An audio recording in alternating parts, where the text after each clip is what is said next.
Jika Narkoba Streaming Radio, sobat juga sekarang kita berdua datang lagi di Senet Podcast yang kali ini tamunya spesial banget, Ayah, salah satu founder dari Menjadi Manusia. Please welcome ada Mas Raka Ganesha Tria yang sudah hadir di tengah-tengah kita. Halo. Halo. Halo Ayah. Gimana kabarnya Mas Raka? Baik, alhamdulillah. Sehat ya? Sehat, alhamdulillah. Dari senyumnya itu memang udah sehat banget, Ayah. Datang Tenang kesini, ya? tenang, terus semangat juga. Kita akan chit-chat juga barengan sama Mas Raka hari ini. Oke, dan kita langsung aja ngobrolin tentang episode kali ini nih Am, yang kayaknya berhubungan banget sama pas banget ya dengan menjadi manusia, itu adalah bahagia. Bahagia, menjadi manusia. Boleh diceritain dulu nggak sih nih Mas tentang Raka Ganesha Tria ini sebelum mendirikan Menjadi Manusia? Oke, sebelumnya perkenalkan dulu untuk teman-teman CNS, sama saya Raka Ganesha Tria, co-founder dari Menjadi Manusia, sebuah alternatif media dan juga social platform untuk orang-orang yang seringkali bertanya banyak hal dalam kehidupan. Sebelum menjadi manusia, saya itu didiagnose di tahun 2016 bahwa saya punya mental illness, namanya ADHD, Attention Deficit Hyperactivity Disorder. Sebuah kelainan yang memang membuat sistem kerja otak saya berbeda lah dengan manusia pada umumnya gitu. Sampai akhirnya saya rutin pergi ke psikolog, ke psikiater, cuman saya ngerasa kok saya nggak cocok ya sama obat dari dokter. Setelah efek obatnya habis, saya jadi jauh lebih parah. Otak saya semakin bekerja terus-menerus gitu. Sampai akhirnya saya kenal narkoba namanya tembakau gorila. Oke. Itu ya kan, kalau BNN udah gak heran ya. Tembakau gorila gitu. Secara efek tembakau gorila membuat saya berpikir terus gitu. Ya saya suka mikir, ketemu obat yang bikin mikir, ya saya kayak dikasih makan. Otak saya kayak dikasih makan. Kemudian saya kecanduan lah pada saat itu, dan akhirnya saya ditemukan hampir overdosis sama keluarga. Gitu. Ketika ditemukan overdosis, saya dilarikan ke rumah sakit jiwa selama 2 minggu untuk direhabilitasi. Dan ya itu hidup saya sebelum menjadi manusia. Jadi memang momen saya di rumah sakit jiwa adalah momen yang merubah hidup saya sih, untuk bertanya lagi, lo mau ngapain sih sama hidup lo gitu. Bahwa dengan segala nikmat yang Tuhan kasih, saya nggak bersyukur banget karena pernah ada satu periode saya tuh selalu di rumah sakit jiwa sama 2 minggu itu 3 hari berturut-turut saya bangun lari, saya sleepwalking. Satu pagi saya terbangun dengan kondisi 2 tangan dan 2 kaki terikat di tempat tidur gitu. Jadi ya that is the moment that changed my life sih. Jadi struggle-nya bisa dihadapi dengan, wah ini keren banget sih ya. Apa sih cerita pengalamannya yang memang kita harus dengarkan juga nih ya. Terus juga Mas Raka nih berangkat dari kisah yang tadi udah Mas Raka ceritain, betul struggle-nya dan juga bagaimana tentang memaknai keberadaan dalam hidup. Kenapa sih kemudian memilih untuk menjadi manusia setelah lelah menjadi manusia? Dan apakah ini alasan Mas Raka membuat social enterprise ini di berbagai platform digital bersama teman-teman yang lainnya? Sebenarnya saya membuat Menjadi Manusia karena satu hal yang sangat personal gitu, bahwa banyak orang bingung sama hidup gitu. Dulu ketika saya bingung sama hidup, saya coba cari jawabannya ke narkoba. Gitu. Saya pengen bantu orang. Saya nggak pengen ketika orang, apalagi quarter life sekarang ya, orang-orang ketika fase quarter life crisis ini, mungkin saya udah melewati itu, ada teman-teman di luar sana yang masih dalam proses tersebut. Saya pengen bantu mereka. Jadi ketika mereka bingung sama hidupnya, mereka nggak perlu cari tembakau gorila. Oke, betul. Jadi ketika mereka bingung sama hidupnya, nonton Menjadi Manusia. Di Menjadi Manusia kita memberikan berbagai macam perspektif. Gitu. Sukanya video ya nonton video, sukanya podcast ya dengerin healing sound dari Menjadi Manusia. Monolog-monolog yang menenangkan. Sukanya tulisan ya ke Instagram dan juga website gitu. Jadi saya pengen bantu teman-teman yang bingung sama hidupnya juga sih. Oke. Relate banget ya, karena emang sekarang butuh kayak gitu semua orang nih kayaknya. Betul. Dan Mas Raka ada kutipan atau kalimat yang ketika saya juga pernah ikut lingkaran kalau saya, Mas Raka punya program gitu. Mas Raka tuh di situ bilang kalau tujuan hidup saya sebagai manusia di dunia hanya untuk uang, sepertinya saya nggak akan sebahagia itu. Saya ingat kalimat itu dari Mas Raka. Nah, memangnya sebahagia seperti apa sih yang Mas Raka maksud dalam kalimat itu? Oke. Saya percaya gini, setiap manusia itu sebelum lahir sudah ditakdirkan rezekinya. Betul. Itu sudah kan rezeki dan jodoh maut lah katanya gitu kan. Saya believe akan itu gitu.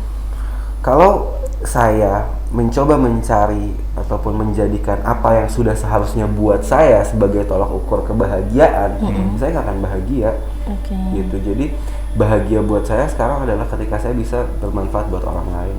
Ketika nantinya saya udah nggak ada di dunia, what I create is becoming a legacy gitu, kayak menjadi manusia menjadi sebuah legacy, dan juga bagaimana ini terus-menerus bisa bermanfaat buat banyak orang. Karena 2 tahun ternyata bukan saya bisa menggelar pernikahan dengan uang sendiri, bukan saya bisa beli barang yang saya mau, hal yang paling bikin saya bahagia gitu. Tapi yang paling bikin saya bahagia adalah ketika orang bilang ke saya, "Mas, terima kasih karena kontennya saya nggak jadi bunuh diri." Wow. Mas, terima kasih karena kontennya terbentuk sebuah grup dengan pengidap HIV aktif di seluruh Indonesia dengan jumlah lebih dari 100 orang gitu. Jadi that is happiness for me.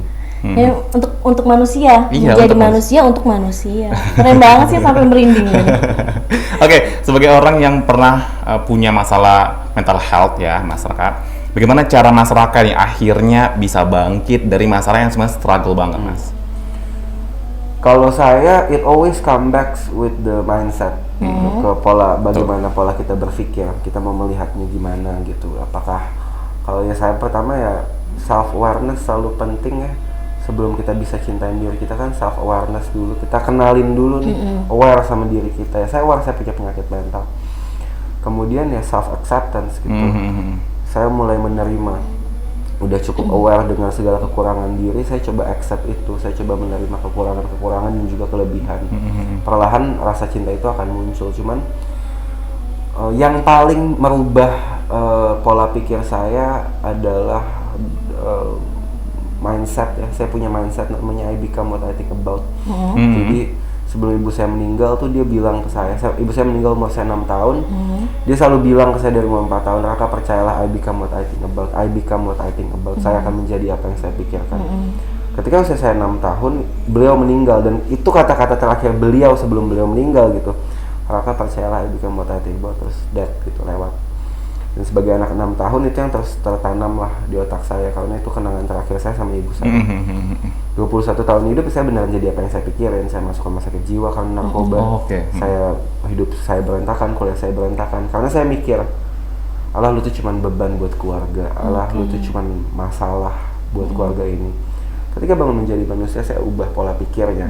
What if apa yang ibu saya bilang itu benar? Kenapa saya nggak mikirnya yang positif? Ya, I become what I think about aja. Saya mau masuk TV, it happens, saya diundang Kick Andy. Saya mau ngomong di konferensi kelas internasional, it happens, saya diundang di TEDx. Saya ngefans banget sama Mbak Najwa dan cuma pernah bergumam dalam hati, one day saya akan ketemu sama Mbak Najwa Shihab. Menjadi manusia dipilih langsung oleh Google sebagai YouTube Creators for Change Ambassador bersama dengan 3 ambasador lainnya, ada Clarin Hayes, Kid Indonesia, dan Najwa Shihab. Di situ saya makan malam bareng, saya ke Solo satu pesawat, satu mobil, nginep di hotel yang sama. Jadi that mindset is the thing that really changed me. I become what I think about. Oke, sebegitu kuatnya sebuah pikiran. Betul, karena memang kita harus punya mindfulness juga, yang memang the power of pikiran tuh penting banget. Harus punya positive mind juga, harus punya pikiran yang selalu punya tujuan juga, jangan mikir insecure terus. Karena sebenarnya gini Mas Raka ya, kan di relate banget sama anak muda sekarang kan sebenarnya insecure dan juga lingkungan. Ya nggak sih Mas Raka? Nah, gimana sih cara menepis insecurity dari lingkungan yang ada sih sebenarnya, gimana menurut Mas Raka? Kalau saya sih belajar untuk bodo amat ya. Nggak peduli ya. Belajar untuk bodo amat gitu, bahwa pertama, kalau kita terlalu sibuk, kita punya jalan ke depan gitu, kita melihat segala sesuatunya ke depan. Suara-suara di sini kan kalau misalnya kita sibuk, kita ladenin, kita akan lupa ke depannya. Jadi jalan aja terus. Kalau saya sih batasnya adalah, kalau memang tujuannya adalah kritik yang membangun, saya akan ambil. Saya sangat terbuka sama kritik, karena buat saya itu cara saya belajar dan bertumbuh. Tapi kalau tujuannya adalah menjatuhkan gitu ya, hardik yang judgmental ya, I don't want to think about it lah. Gitu. Buat apa? Jadi bodo amat, yang penting fokus sama diri sendiri. Betul. Keren banget. Tapi kan nih. Mas, di masa kini kita tahu juga ya, kayak melihat kasus kesehatan mental nih, mulai menjadi hal yang mulai ada yang speak up gitu.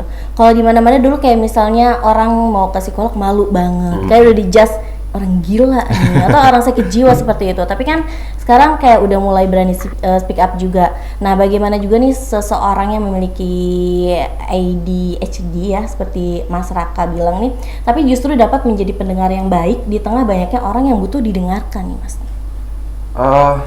Kesehatan mental mulai naik itu saya mendalami kesehatan mental tuh dari 2016. Dari pertama kali memang saya didiagnose, saya punya masalah mental, saya ngulik lah apa sih ini kesehatan mental itu apa, what is the difference gitu. Terus setelah itu semakin berkembang, semakin naik, mungkin satu hal yang harus dipahami, ini dua mata pisau sekarang.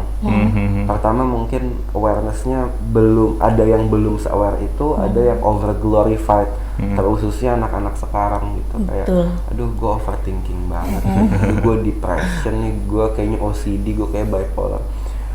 Yang harus dipahami adalah mereka itu tidak bisa memberikan klasifikasi mereka terkena apa.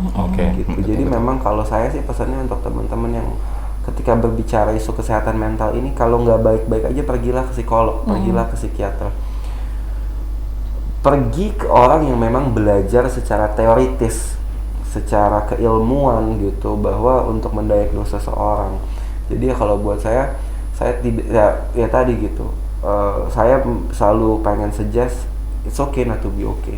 It's okay to have a problem gitu. Dan ketika pergi ke psikolog ataupun ke psikiater bukan berarti kita gila, tapi kita adalah orang yang berani untuk mengakui bahwa diri kita tidak baik-baik aja. Betul, karena memang yang tadi kayak macam dua mata pisau itu, karena banyak banget sekarang orang-orang nih yang kayak mendiagnosis tuh dirinya sendiri. Jadi kayak wah, gue gila deh nih. Padahal dia belum datang ke orang yang ahlinya, dan itu sangat disayangkan. Betul. Oke, sekarang kita mau ngomongin soal narkoba nih, Mas ya. Gimana sesuatu yang katanya memberikan kebahagiaan tapi yang semu, Mas. Dan buat Mas Raka sendiri nih, bagaimana melihat narkoba di zaman sekarang, Mas? Sebagai pemakai ya. Pernah. sebagai bekas pemakai ya. It's something yang buat saya, narkoba bukan jawaban dari pencarian kita akan rasa bahagia. Betul. Gitu. Ibaratnya ya lo happy, lo seneng, cuman sesaat.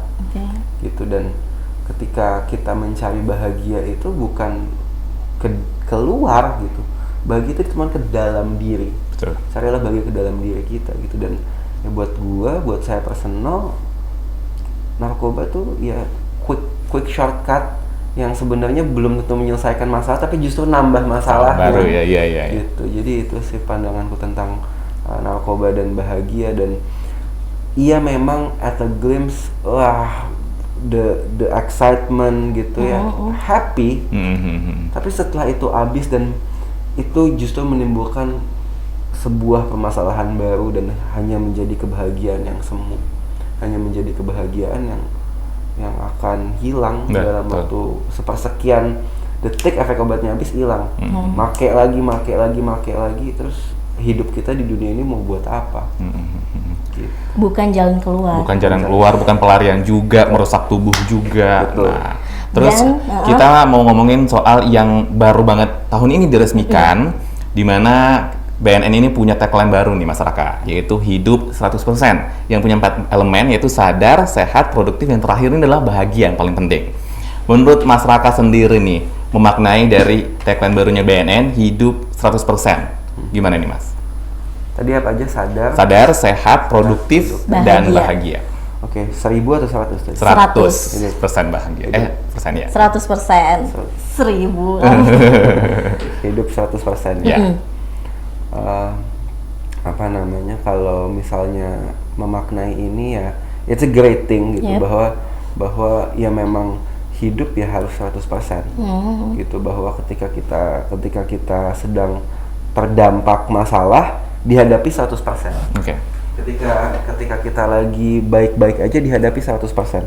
Gitu. Jadi 100% ini kalau buat saya sebuah filosofi ataupun analogi dari kesungguh-sungguhan seseorang gitu. Saya menangkapnya gitu. Ini adalah sebuah analogi bahwa whatever life give you, face it 100%. gitu. Itu sih kalau itu yang coba dan bisa saya tangkap ya. Dan terakhirnya kan tadi bahagia ya. Ya bagaimana saya sendiri sebenarnya punya sudut pandang yang menarik tentang bahagia gitu. Bahagia sama kecewa itu silih berganti. Kalau misalnya ada bahagia datang ya kecewa datang. Pasti ya. Ketika lagi kecewa ya bersiaplah untuk bahagia juga. Jadi bahagia di sini coba saya analogikan sebagai 100%.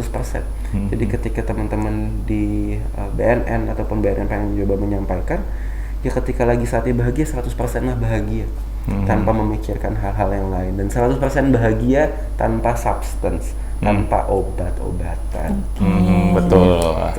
Tapi memang total ya, jadi yang maksudnya kayak benar-benar 100% ngelakuin apapun, mau sedih juga jangan ditahan-tahan, sedih juga 100%. Karena banyak orang yang kayaknya gue baik-baik aja, gue nggak gimana gitu, tidak 100%. Dan terakhir nih Mas, bagaimana sih menjadi manusia yang dapat merasakan kebahagiaan 100%? Nggak ada jawabannya dan nggak bisa jadi manusia itu merasakan bahagia 100%. Nggak bisa. Kenapa? Karena buat saya gini, jadi sedikit cerita ya. Panjang juga nggak apa-apa. Boleh. Tahun ini itu saya menikah di bulan Oktober, saya nikah di Agustus. Itu saya lamaran. 22 Agustus itu saya lamaran. Tanggal 15 Agustus ayah saya meninggal dunia. 1 minggu persis sebelum saya lamaran. Saya selalu menganggap bahagia dan kecewa itu seperti roda. Oh bahagia, ya udah kalau gue lagi bahagia gue harus siap-siap karena gue pasti akan kecewa. Ya udah, kecewa datang. Roda gitu, siklus aja. Ketika ayah saya meninggal, akhirnya saya memahami. Saya ubah pola pikirnya. Oh bahagia ataupun kecewa bukan lagi roda, tapi musim. Ketika kecewa datang, sedih datang, bunga berguguran, ya ini musimnya. Setiap musim memiliki keindahannya masing-masing. Gitu. Jadi ketika lagi ada musimnya sedih, musimnya kecewa, kadang justru jadi musim paling indah. Berarti ketika ada yang gugur, pasti ada yang akan bertumbuh. Gitu. Jadi aku melihatnya bahagia adalah sebuah musim. Bahagia adalah sebuah musim. Betul. Dan terima kasih Mas Raka sudah ngobrol bareng sama Sinet Podcast yang udah datang juga ke sini. Mudah-mudahan juga menginspirasi juga nih ya buat pendengar yang juga nonton juga mungkin punya masalah struggle yang rumit, mungkin bisa konsultasi juga ya ke menjadi manusia. Boleh ini kan dipromosiin platformnya apa? Boleh di @menjadimanusia.id.